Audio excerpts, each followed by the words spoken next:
Just before the NBA draft, a major shakeup hit the Boston Celtics offseason plans. In a surprising three-team trade, the Celtics sent Kristaps Porzingis to the Atlanta Hawks, a move that has instantly sparked a lot of chatter among fans and analysts alike. Boston received Georges Niang along with the future second-round draft pick in return. While the immediate reaction from some Celtics supporters might be disappointment, Porzingis had been viewed as a significant piece. For their roster, the deeper picture reveals a savvy front office maneuver focused on financial flexibility and long-term planning. With this trade, the Celtics officially find themselves under the league's second salary apron, an important threshold that opens the door for additional roster moves and smart asset management. This transaction wasn't just about swapping players, it was a strategic step to restructure the team's salary commitments. Porzingis carried a hefty contract, roughly $30 million annually, and moving him allowed the Celtics to shed more than $22 million in salary. The Hawks, in turn, acquired Porzingis and a second-round pick, while the Brooklyn Nets played a crucial role in the trade, helping facilitate the deal by sending out the second-round picks. This kind of three-way deal highlights the complex nature of NBA roster building today, where teams juggle salary cap rules, luxury tax penalties, and draft capital in an effort to balance competitiveness with financial prudence. Brad Stevens and the Celtics front office have been aggressively stockpiling draft picks and creating roster flexibility. Within a 24-hour span, the Celtics added 3 second-round picks to their treasure trove of assets, underscoring a shift towards accumulating draft capital that could be leveraged either to bring in new talent or to make further moves. As the offseason continues, this accumulation of picks signals that Boston is preparing for multiple scenarios. Whether they choose to draft promising young players or package these selections as trade bait, the Celtics are clearly playing a long game. The financial implications are significant. Porzingis' departure knocks the Celtics under the second salary apron by about $4.5 million. While this doesn't put them comfortably below the luxury tax threshold, Boston still sits roughly $15 million over that market. Does grant the team more maneuverability? Being below the second apron means fewer restrictions on trades and signings, which could prove vital as the Celtics navigate a tricky offseason. The new collective bargaining agreement (CBA) has imposed tough rules that penalize teams with excessive payrolls harshly, and the Celtics front office is responding by carefully recalibrating the roster to avoid crippling tax bills. Looking at the return for Porzingis, Georges Niang may not excite Celtics fans like a star acquisition would, but he brings valuable traits to the table. Niang, a player who has quietly contributed to winning teams over the past several years, is known for his three-point shooting accuracy, hitting around 40% from beyond the arc. He isn't going to make waves defensively or carry a team, but as a reliable bench shooter, Niang fits the mold of a role player who can provide spacing and offensive stability. His presence offers depth, and he has shown an ability to perform well in pressure situations, including several standout games against the Celtics in the past. Niang's contract is expiring after the next season, which means Boston can evaluate his fit and either extend him, move him in another trade, or let him walk in free agency. This trade reflects broader strategic moves by the Celtics to reduce luxury tax penalties, which had been looming at staggering levels before these recent transactions. Boston faced a potential luxury tax bill exceeding $150 million. Through trading Porzingis and Drew Holiday, the Celtics have slashed their expected penalties by more than two-thirds, a monumental reduction that frees up resources and opens paths for more flexibility. It's a reminder of how brutally expensive it is to keep a championship-caliber roster intact under the current NBA financial system. The journey to this trade involved intense interest from multiple teams. Reports suggest that around 10 to 12 teams explored the possibility of acquiring Porzingis, including the New Orleans Pelicans, Golden State Warriors, Los Angeles Lakers, and San Antonio Spurs. However, it was Atlanta that emerged as the most serious suitor, moving quickly to finalize the deal. The Hawks' involvement, along with Brooklyn's facilitation, demonstrates how interconnected NBA trades have become, with multiple franchises collaborating to achieve their respective goals. Though Niang's arrival brings a capable shooter and expiring contract, questions remain about Boston's roster direction. The Celtics could be looking to flip Niang again before the trade deadline, or use him as a flexible piece to help manage the salary cap. The front office's focus on flexibility means they could pursue additional moves involving current players, like Sam Hauser, whose contract and playing style might not perfectly align with the new roster structure. Hauser's potential trade value is noteworthy, especially if the Celtics aim to get further under the luxury tax threshold. Meanwhile, other Celtics players have reportedly drawn trade interest this offseason.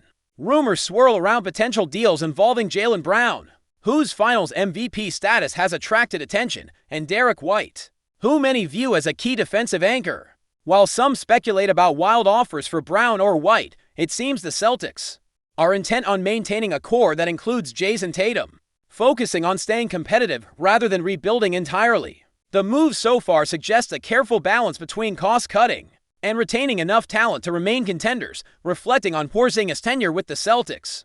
It's important to acknowledge the highs and lows. His postseason performances have been inconsistent, and injuries along with a mysterious illness limited his availability. Yet, no one can forget his spectacular burst in the opening minutes of Game 1 in the 2024 NBA Finals, where Porzingis seemed to unlock a new gear for Boston's offense and put the team on a path to their championship.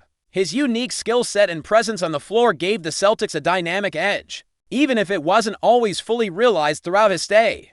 Porzingis' departure marks the end of an era, and it's clear that players like Jaylen Brown and the rest of the team will feel his absence, both on and off the court. The chemistry built over the past 2 seasons was undeniable, even if it only culminated in one championship. The new CBA rules and financial pressures have forced Boston's hand, dismantling the roster to a degree and pushing the front office into making difficult decisions. Still, the hope remains that this recalibration can lead to a sustainable path forward. As the Celtics look ahead to the draft and the rest of the offseason, the big question is what comes next. Will the team use the wealth of picks they've amassed to inject young talent? Could they be willing to trade other core players to deepen their financial flexibility and avoid luxury tax penalties? Moves involving Sam Hauser or even Derek White might be on the horizon, depending on how aggressively the front office wants to manage the books.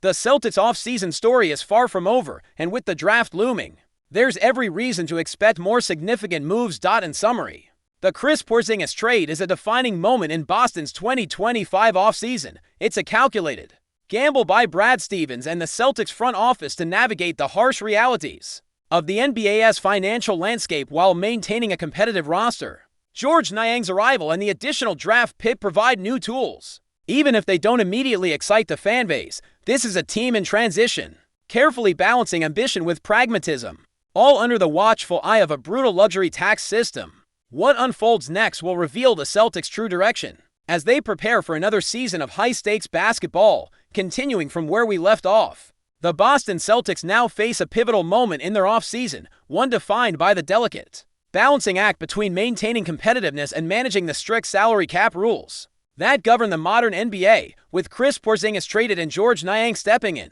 the Celtics roster is far from finalized. What comes next will depend heavily on the front office's ability to maneuver under the financial constraints imposed by the new collective bargaining agreement. George Niang's role on the team is likely to be that of a valuable role player off the bench. His skill set is specialized. He excels at spacing the floor with his reliable three-point shooting, making him a useful asset in an era where outside shooting is paramount. However, his defensive limitations mean the Celtics will need to find other players who can lock down opposing scorers and provide the kind of defensive toughness that the team requires to compete deep into the playoffs. Niang's expiring contract gives Boston some flexibility. If he fits well within the team's rotation, they might look to retain him for another season, but if not, his contract will make it easier to part ways without major financial repercussions. But before we continue, please remember to subscribe to the channel and give the video a like. Your support helps us keep bringing you the latest news about the Boston Celtics. Feel free to share your thoughts on the news in the comments as well.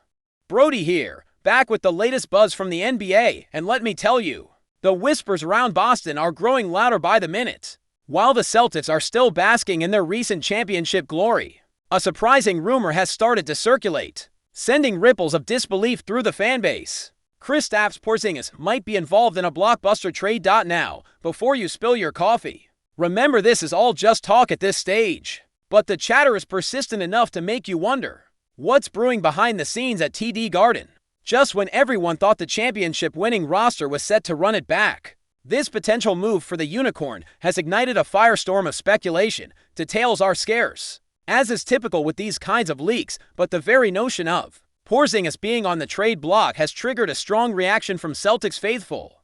On social media, the sentiment ranges from outright denial and anger to a more cautious "let's wait and see" approach. After all, Porzingis was a crucial piece of their championship puzzle, providing a unique blend of shooting, rim protection, and offensive versatility that truly elevated the team. His integration seems seamless, and his contributions undeniable. So, why would the Celtics even consider moving a player who just helped them hoist the Larry O'Brien Trophy? Is it financial?